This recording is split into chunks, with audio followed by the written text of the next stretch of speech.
So our anime begins with our main character Tetsuo Tosu making plans to meet with his daughter Reika at a family restaurant. While waiting at this family restaurant, Tetsuo goes through his phone checking out reviews for a latest detective storybook since he is very interested in detective stories and mysteries. When Reika arrives at the restaurant, her father notices that she is covered up her face. She orders herself a sirloin steak combo, and her father jokes about her being a celebrity. He asked her to take off what she is wearing. She reluctantly does so. Then her father notices the bruises on her face. He is worried and angry and asks her how that happened. She lies to him and tells him that she just fell, but he doesn't believe her. He asks her if that was what her boyfriend did to her. Reika gets angry and walks out of the restaurant, and her dad gets apologetic and dramatic, but comments that he is a detective story enthusiast so he couldn't help himself. Later on, he comes by her apartment building to apologize since he felt bad. But as he was waiting outside, he notices a group of people. They were talking about how one of them was violent towards another girl. Listening to them talk, he overhears that they were actually talking about Reika, his daughter. This surprises him. Being a father, he is worried and he starts to follow them subconsciously. But he wasn't doing a very good job at following them since he was discovered by someone. This person asks them why he was following them and drags Tetsuo into an alley. Tetsuo is beaten, stripped, and a photograph taken of him along with his ID, and he is threatened not to go to the police if he knows what's good for him.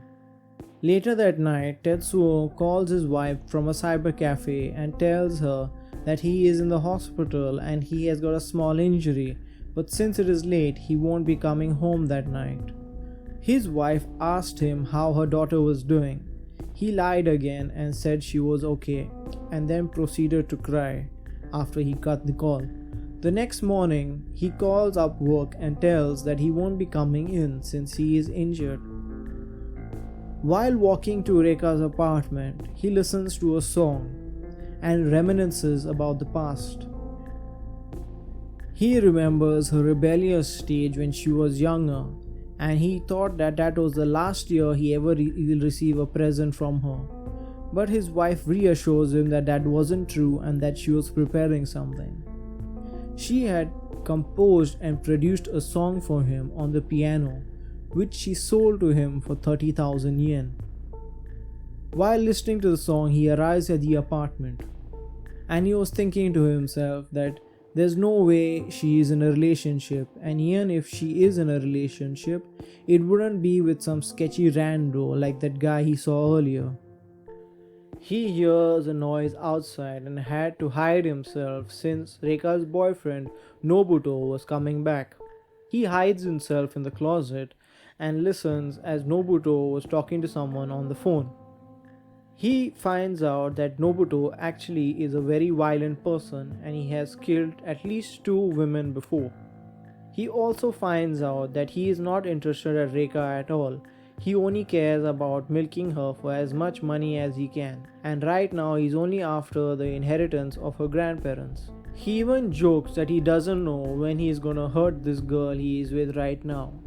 While Tetsuo is still in the closet listening to Nobuto speak, the guy on the phone tells Nobuto that he was followed yesterday by Reika's father. This gets Nobuto very angry, and in a fit of rage he says he is going to kill her. This worries Tetsuo. He takes his phone out to call her so he can warn her, but he drops his phone down.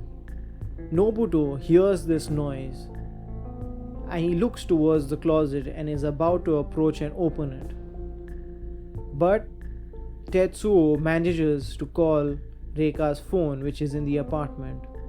He gets a flashback of when his daughter Reika performed this song for him for his birthday and uses that as motivation to fight back against Nobuto. Outside the apartment, we see two people sitting in the car. The guy in the suit, his name is Kubo. He tells the guy in the driver's seat, Kyoichi, to go calm down Nobuto and get him in the car. We see the mother going to the apartment and opening the door with her spare key. When she opens the door and enters the apartment, she sees her husband kneeling down and next to him, a man face down in a pool of blood.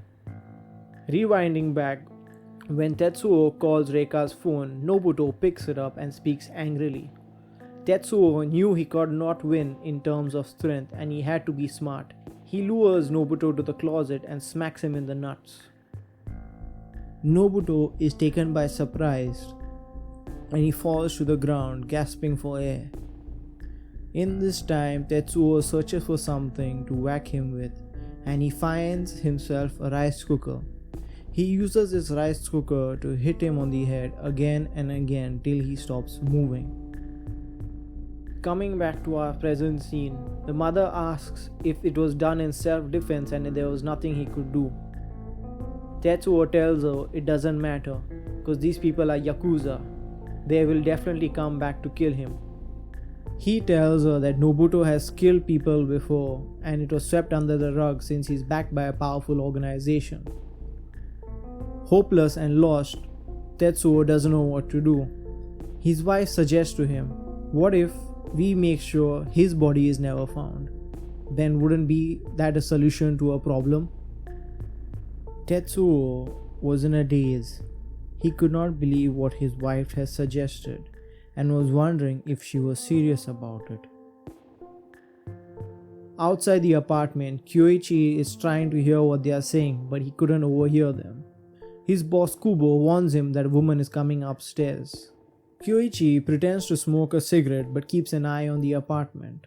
Reika is surprised to see her door open and enters in to find her parents and she asks them what they are doing there.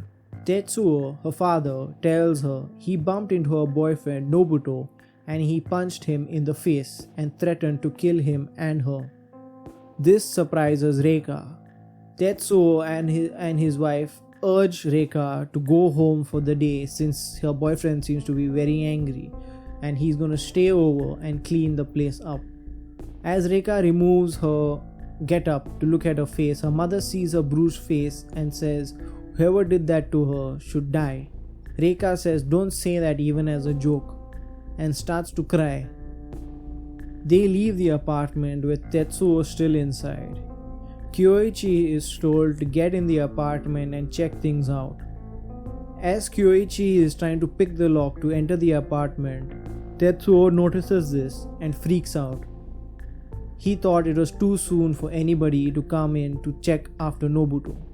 Kyoichi enters the apartment and starts looking around, but he doesn't find anything suspicious.